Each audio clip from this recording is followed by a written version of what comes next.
네, 여러분들 안녕하세요. 정치 클리핑 121회 시작하도록 하겠습니다. 오늘도 어김없이 대한민국 최고의 정치평론가 곽동수 선생님 나오셨습니다. 안녕하세요. 반갑습니다. 곽동수입니다. 오늘도 열심히 달리겠습니다. 네, 휴먼앤데이터의 이은영 소장님도 오늘만 저희가 기다리게 되는 목요일에 우리 멋진 소장님 나오셨습니다. 네, 안녕하세요. 데이터가 미래다. 이은영 인사드립니다. 네. 추석 연휴 잘 보내셨어요? 데이터가 미래다. 아, 바빴어요. 야, 힘이다. 잘하셨어요. 힘이다. 안 좋다 그래서. 안 좋죠. 아, 데이터가 힘이면 지금 안 되는 거니까. 오늘 이은영 소장님이 이 채널A 조건부 승인은 이따가 막판에 하고요. 많은 그 여론조사를 준비를 해주셨습니다. 공수처 관련 여론, 참 우리 민주당 지지자들에게는 공수처가 빨리 지금 어떻게 보면 7월 15일 날 출범해야 되는데 아직도 설치가 안 되다 보니까 물론 그 야당의 방해도 있지만 민주당 뭐하냐 180석 줬는데 어떤 비판과 볼멘 소리들이 많이 나오고 있습니다. 어떻게 되고 있죠? 이 지금 공수처 관련 조사가 KBS가 추석 때 했어요. 네. 9월 26일부터 28일까지 전국 성인 남녀 1,001명 대상으로 조사를 했거든요. 근데 그 여당이 주도해서 공수처를 빨리 출범시켜야 된다 46.1, 야당인 국민의힘이 협조할 때까지 기다려야 한다가 41.0% 나왔어요. 그러니까 어쨌든 지금 빨리 출범시켜야 한다는 의견이 조금 높은데 한 5% 넘네요. 네, 5% 정도 높은데 이제 잘 모르면 한 13% 정도 나왔고, 근데 사실은 이게 그 작년 조사들 이렇게 비교해 보면은 동력이 많이 떨어진 듯한 그렇죠. 작년에 한 80%까지 갔죠. 네, 이게 지금 저기 17년에는 81% 나온 조사도 그렇죠. 있었고요. 그다음에 19년 11월에 조사된 게 KBS 조사가 보면 찬성 의견이 63% 나왔거든요. 그리고 이제 2020년 올해 1월에 MBC에서 조사한 것도 한 60% 나왔는데 그 지금 한 7, 8개월 지나는 사이에 한 20% 가까이 이게 빠져나갔거든요. 그래서 이게 지금 시간이 가면 갈수록 동력은 계속 지금 떨어지고 있어서 추진하기가 점점 어려워진다. 그리고 사실은 이거 보면은 이제 20대 같은 경우는 잘모름이 많아요. 한 21% 정도 나오니까 이런 문제는 그 책임을 지고 빨리 속전속결로 처리한 다음에 그거에 대한 책임을 지는 게 중요한 거지 여론의 흐름을 너무 살펴서 가다 보면 시간이 가면 갈수록 동력은 떨어지는 이슈다. 이렇게 좀 말씀을 드리고 싶어서 이거를 갖고 왔습니다. 이미 여론은 하라고 80% 절대적인 했죠. 지지를 해줬는데 네. 그걸 안 하니까 점점 점점 빠지는 관심이 멀어진 거죠. 그렇죠. 그러니까 지금 제가 이런 상황은 보면 그리고 시간이 지나다 보니까 홍보전이 지금 그 이후에 홍보를 안 하고 거의 홍보를 안 하죠. 국회에서는 계속 뭐 언제 출범하냐 이렇게 그 시간만 양쪽 정당이 끌다 보니까 오히려 고위공직자 비리 수사처는 반드시 이제는 지위 고하를 막론하고 이제는 힘 있는 검사 판사들도 법정에서 잘못하면 죄를 묻는다. 이 홍보전이 좀 필요한 것 같아요. 네. 예. 그리고 이제 거기 대상의 대법관들도 법관들도 들어가는 그렇죠. 거잖아요. 예. 근데 요새 판결이 조금 이상한 것들이 많이 나오고 있기 때문에 이런 그 공수처가 설치가 되면 이제 그런 것들이 좀 자정작용도 일어날 수 있으니까 예. 이제 그런 부분이 홍보가 돼야 되는데 사실 이런 게 이제 빠지는 이유가 젊은 층에서 그 내용에 대한 장단점을 정확히 모르니까 그냥 관심이 없어지면서 그쪽에서 먼저 빠지거든요. 그리고 제일 중요한 게 공수처가 설치되면 가장 부담을 느끼는 거는 대통령이다라고 얘기를 해줘야 돼요.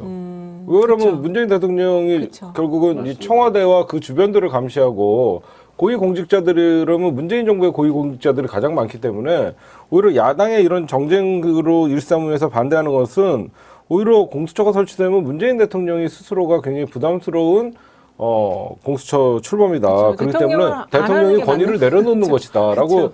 네. 끊임없이 홍보가 필요한데 그거에 대해서 못하다 보니까 80% 가까이 가던 여론의 지지율이 관심 밖으로 간 거죠. 반토막 난 거죠, 예. 지금 거의.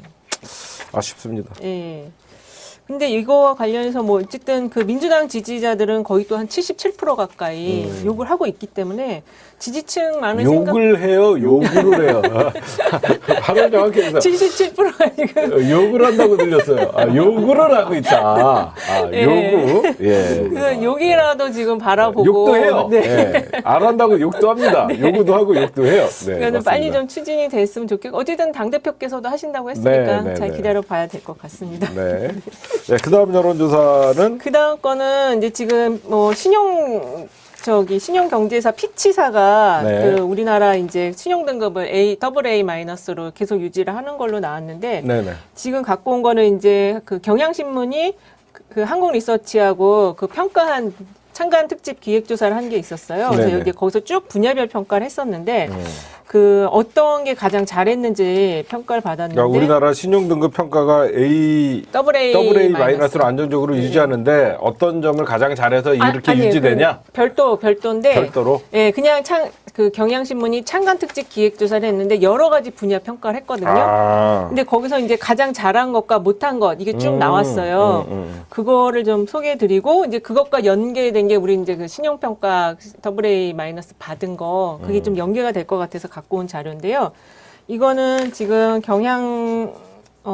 경향신문이 한국리서치에 의뢰해서 지난 3, 4일 동안 성인 남녀 1000명 대상으로 조사한 결과고요.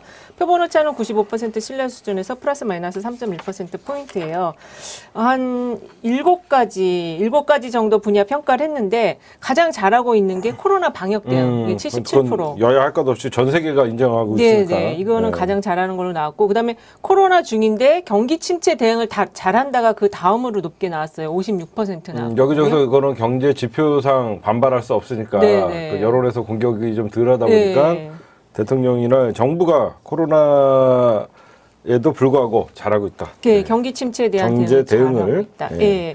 그리고 이제 그 다음에 비슷하게 나온 게 국민 소통에 대한 부분, 복지 확대 빈부격차 이런 부분은 한 48, 6 요 정도로 해서 잘하고 있다라는 응답이 나왔거든요. 그러니까 국민 소통 같은 경우는 거의 잘하고 팽팽하네요. 네네, 팽팽해. 예, 48대 보니까. 49인데 팽팽하지만 그래도 잘하는 축으로 좀 평가를 받고 그렇죠. 있고. 복지 확대 빈부격차에서 예. 저는 이게 좀 의외로 오히려 이거는 잘하고 있다 좀 많이 나올 줄 알았어요. 근데 조금 적게 그러면 나왔죠. 재난지원금들도 우리가 한 번도 못 받아봤던 건데 그 문재인 정부 들어서서 막 100만 원씩 4인 가구 이렇게 나눠주고 이런 것들에 대해서는 국민들이 좀 와닿는 정책이라고 생각을 했는데 질문의 함정도 있다고 보는데요.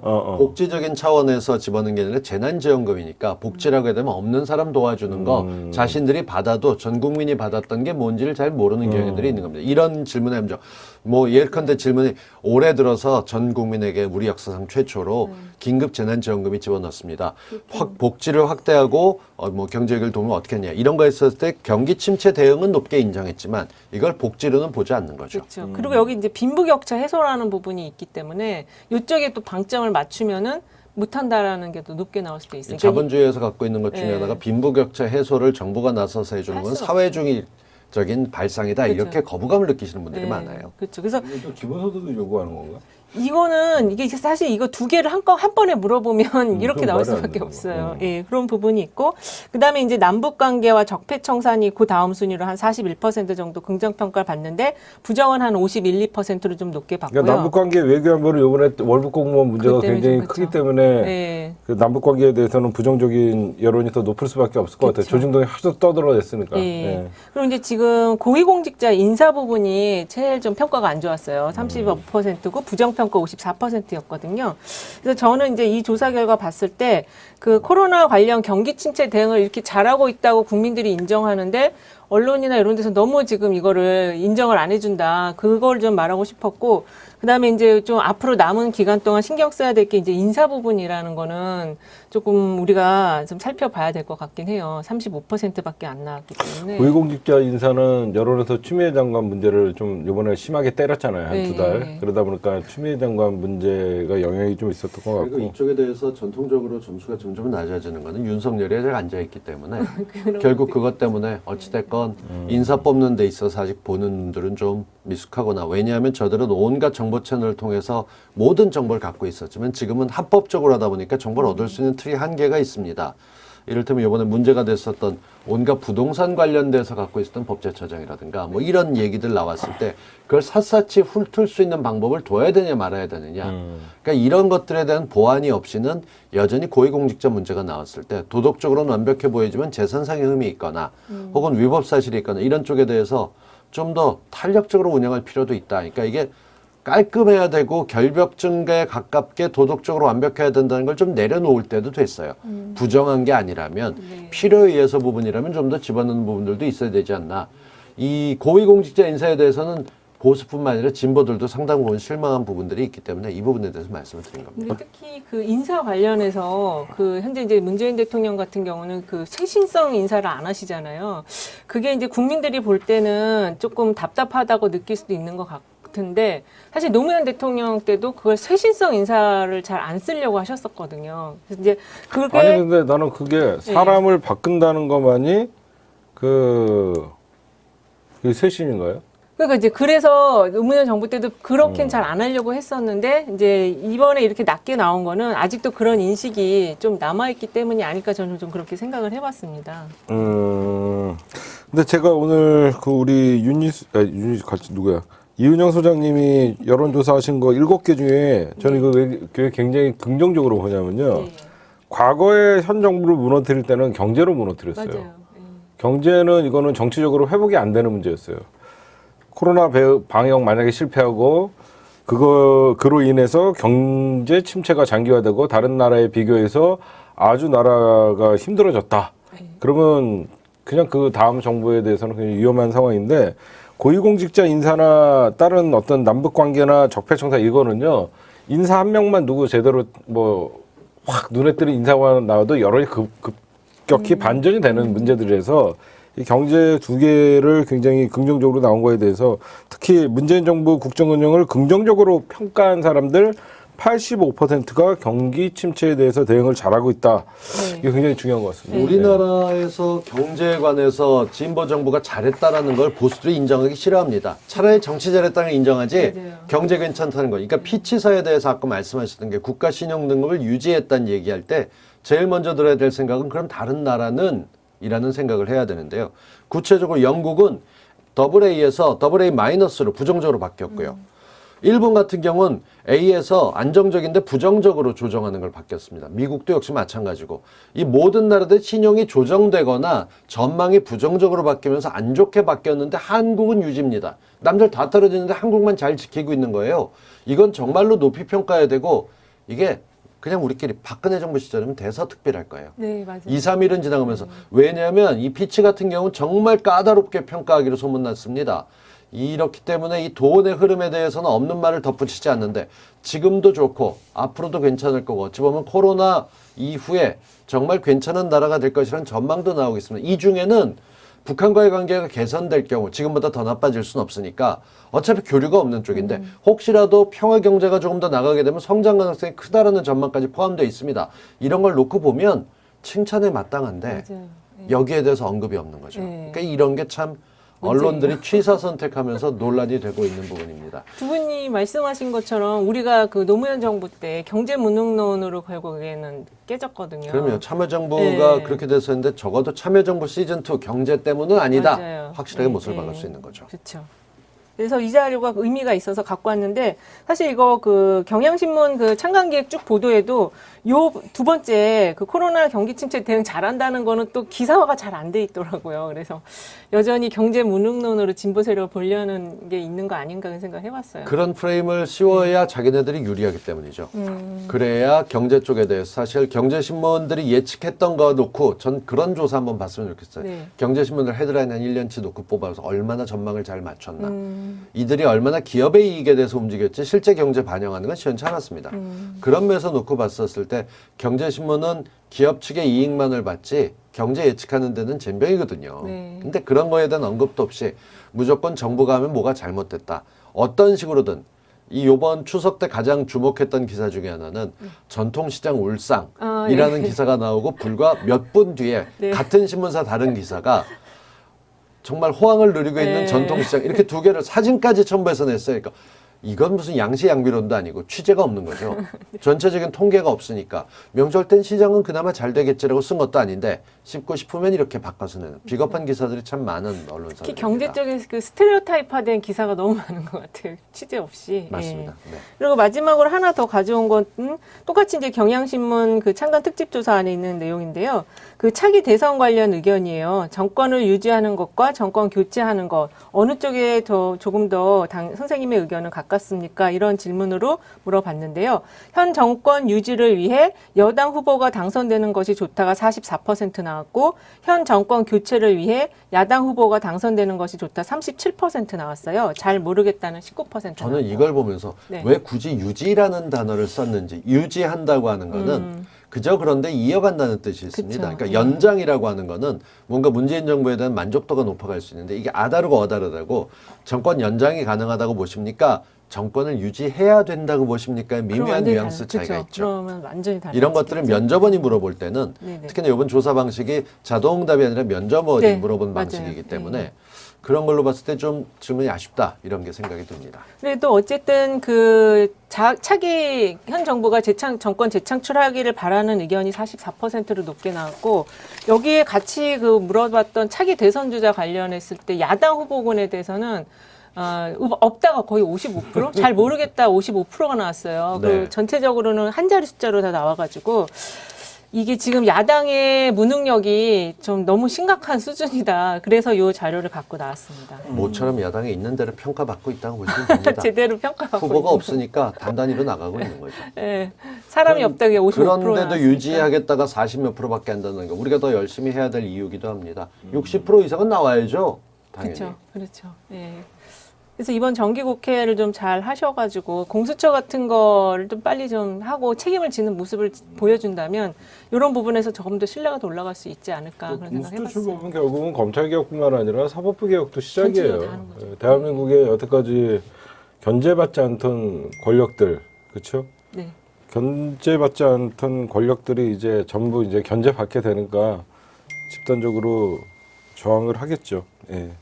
오늘 아주 좋은 여론조사. 또 마지막으로 뭐 말씀하실 거 있습니까? 사실 여기 그 마지막 제가 갖고 온 자료에서 이제 지금 이제 정기국회 끝나면은 사실 다음 그 4월 재보선에 관심들이 많으시잖아요. 근데 서울하고 부산에서는 요 문항에 대해서 어떻게 응답이 나왔나 좀 살펴봤었거든요. 근데 서울은 40대 42 나왔고 부산은 35대 44 나왔어요. 잘 모르면 둘 다 거의 20% 가까이 나와서 요거 하나만 보더라도 내년 4월 재보궐선거에 대한 전망은 조금 이제 어떤 흐름으로 갈 것 같다라는 거는 좀 잡을 수가 있거든요. 그래서 요거를 좀 갖고 나왔습니다. 네.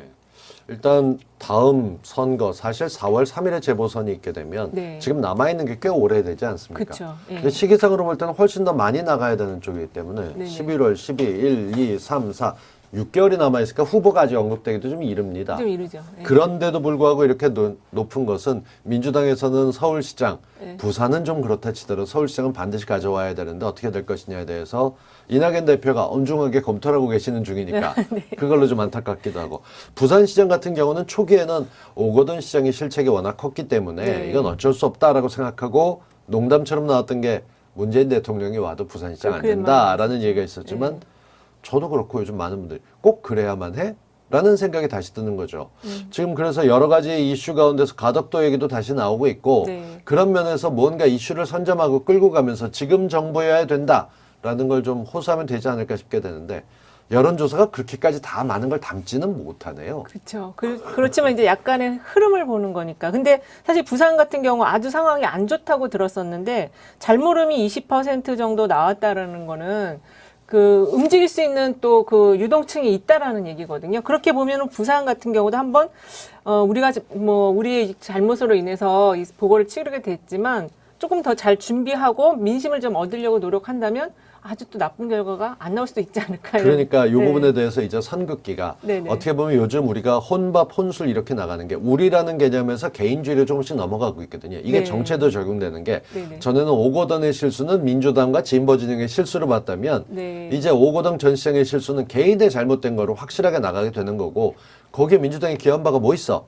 라고 그쵸. 얘기가 나가는 거죠. 네, 네. 그 전까지도 박원순 시장을 엮어서 어떻게든 그렇게 같은 프레임으로 몰고 가려고 하는데 시간이 지나면서 오히려 변호사들에 대해서 얘들이 정말 언론 프레임을 짜갖고 흔들었구나가 보이다 보니까 네. 이러면서 점점해서 모름이 늘어나고 있는 것들은 젊은 층들 특히나 이 고등학생에서부터 투표를 할 수 있게 되는 연한이 낮아졌기 때문에 이쪽에 가져온 변화도 좀 더 지켜봐야 돼 라고 맞아요. 하게 되는 거죠. 네. 늘 어떤 면에서 투표를 할 때 변수가 되는 건 올해 처음으로 투표해보는 친구들이거든요. 그렇죠, 그렇죠. 이분들은 남들보다 좀 더 신중하고 네. 한번 꼭 해보려는 경향이 있기 때문에 하게 맞아요. 되면 올바른 선택을 하게 돼서 저는 부산도 아주 해볼만 할수 있죠. 잘못되게 보지는 않습니다. 예, 맞습니다. 여기도 보면은 20대가 잘 모르겠다가 33% 나왔어요. 맞아요. 그러니까 지금 말씀하신 20대 초반 연령으로 좁혀서 해보면 잘 모름이 더 높을 수도 있거든요. 난 몰라 그거 어떻게 됐는지 물러난 건 아는데 그 물러났으면 그 사람이 잘못이지 그게 왜 문재인 정부다 진보 쪽이야. 그리고 그쵸. 사업하려면 돈 있고 정부에게 잘 같이 하고 끌어줘야 되는데 우리만 따당하면 어떻게 해라는 그런 지역 심리도 조금씩 남아있거든요. 맞습니다. 예.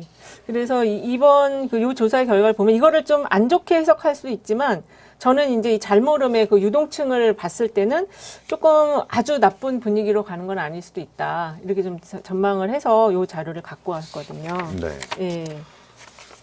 그리고 공수처 관련한 거는 조금 너무 좀 아쉬움이 커가지고 갖고 왔어요. 이거는 좀 빨리 해서 그리고 이게 장단점을 잘 모르면 아까 말씀하신 것처럼 홍보를 좀 해줄 필요가 있는 것 같아요. 그 고연령층도 잘 몰라요. 공수처가 검찰 잡으려고 만든 걸로 아시는 분들도 꽤 되죠. 예, 전체적인 사법개혁의 흐름을 잡는 건데. 제가 늘 비관적이기 때문에 네. 공수처가 생기면 그래도 무언가 하나 찾아서 대통령 측근부터 하나 까고 시작할 것 같다라는 불안감이 저는 있어요. 그렇죠. 그렇게 해놓고 원래 목적이 있었다라고 하면서 사실상 우리가 1호로 생각했던 검찰이라든가 뭐 재판부라든가 이런 쪽에 대해서 제대로 조사가 이루어지지 않을까 봐 걱정을 좀 하기는 합니다. 그런데도 공수처에 대해서 홍보를 더 많이 못하는 거는 워낙 논란이 되고 있는데 정부가 일방적인 주장을 편다하게 되면 오히려 이들이 또 더 나서게 될까 봐 지금은 법안도 통과됐고 여당 입장에서 보면 네. 이제 공수처장 임명만 하게 되면 그러니까. 가는 건데 뭘 홍보까지 해 이미 다 끝났는데 라는 건데 이게 여론은 안 좋은 거죠. 네, 그렇죠. 그러니까 재판은 이기고 여론은 지는 것처럼 정부도 법안은 이겨서 받아냈지만 끌고 가는 걸 잘 못하는 게 있는 거죠. 박병석 의장이 자꾸 딴소리를 하고 있어갖고 어떻게 될지 모르겠다고 하지만 이럴 때 되는 게 여당이 176석 거기에 지금 우호 지분까지 합치면 180석 정도가 되니까 그렇죠. 네. 충분히 거의 190석까지 되는 거 아닌가요? 정의당까지 다 합치면 그렇게 보는 시각도 저는 정의당이 요즘 하고 있는 것에 대해서는 도대체 동일하죠. 그 당은 왜 그러나 싶은 정도 잘 모르고 있어서 정의당 쪽은 저는 잘 모르겠습니다. 일단 빼고 181석은 확실합니다. 네, 네. 그렇게 보고 있기 때문에 네. 그쪽에 관해서는 조금 걱정을 더 하고 저도 있다. 점점 정의당에 관심이 지금 없어지고 있어가지고. 네, 저는 완전히 떠났기 때문에 이제 관심을 좀 가져주세요. 그 당이 좀 잘 돌아가야 될 텐데 네. 진중권이 그 당 뭐 당원 출신이긴 하지만 계속해서 깨지고 있는 상을 놓고 볼 때 그분 때문에 더 관심이 없어지게 되는 건가? 왠지 모르게 심상정 대표가 계속 잘못 끌고 나가는 것도 있죠. 그런 것도 있는 것 같아요. 예, 맞아요. 이제 전 대표가 곧 되실 텐데 예. 두고 봐야죠. 뭐. 예. 예. 사실 요새 여론조사를 보면은 예전에는 60대 이상 해갖고 여길 다 한꺼번에 한 번으로 봤는데 요새 나오는 여론조사들은 60대, 70대 나눠요 또 10세 구간을 또 나눠가지고 그럼요. 그 지금 이번에 그 경향신문 조사에서도 보면 70세 이상 같은 경우는 부동층이 더 많아요 60대보다는. 이건 사실 전부터 예. 나눴어야 되는 게 예. 70대 이상 제가 저만 해도 예전엔 거의 할아버지 소리를 듣던 나이입니다. 근데 이제 60대면 70대하고 같이 섞이는 게 서로 다른 그쪽도 세대차가 나거든요. 70, 거기 같이 보면 여기는 어리죠. 어린 사람들이죠, 사실은. 네. 그래서 구분해서 보는 거는 되게 중요한 것 같고, 그럼 또 차이가 확실히 있고, 이걸 좀 앞으로 봐주셔야 할 필요가 있을 것 같습니다. 60대랑 70대랑 가장 큰 차이는 전쟁 세대냐 아니냐예요. 아, 네네네. 예. 60대는 전쟁 세대가 아니고 70대 70대는 이상이 이제 기억은 안 나더라도 야 6.25 때 겪었다 이러면서 그때 아기 때 예, 어린 어디 가서 시절. 얘기하실 예, 때 예. 야 이게 니네가 전쟁을 뭘 알아 네. 얘기할 수 있는 연세가 최하가 이제 70이죠. 예. 뭐 1953년까지 전쟁이 있었기 때문에 뭐 67세도 뭐 알 수는 있겠지만 70대 이상 정도 돼야지 6.25에 관해서 이제 얘기를 할 수 있기 때문에 전쟁 세대와 비전쟁 세대. 그렇게 봐야 되겠네요. 그래서 60대도 지금 보면 제가 늘 얘기하지만 이제는 60대도 진보예요. 점점 그렇게 가시는 것 네. 같아요. 그래서- 젊으시니까. 예. 그래서 쟤네들이 늘 작업을 하는 게 그 반통일 세력들을 만들어서 어떻게 해서든지 남북 관계만 조금만 터져도 난리를 치고 그래서 20, 30대들이 제가 가장 걱정하는 게 그거예요. 20, 30대들이 북한을 바라보는 시선, 한민족이라는 시선보다는 이상한 나라. 네. 굉장히 마음 아픈 거구나. 민족의 이질성을 극대화시켜갖고 점점점 우리 그 60, 70대는 반공 교육을 받았지만 이쪽은 보이지 않는 어떤 반통일 교육을 그쵸, 받고 그쵸. 있거든요. 네, 맞아요. 그게 가장 근데 문재인 정부 들어서고 나서 가장 긍정적인 것은 이 젊은 세대나 우리 국민들의 이제 통일 의식의 변화. 맞아, 다시 어, 변하죠. 네. 김정은 위원장과 문재인 대통령이 악수를 하고 도보다리에서 만나는 모습을 보고 평양 연설을 보면서 야 우리 한민족이었구나. 맞습니다. 언어가 통한다는 게 얼마나 중요한지 알게 되는 저는 통일의 의식의 변화가 가장 중요한 사건이 아니었나 생각하는데 네.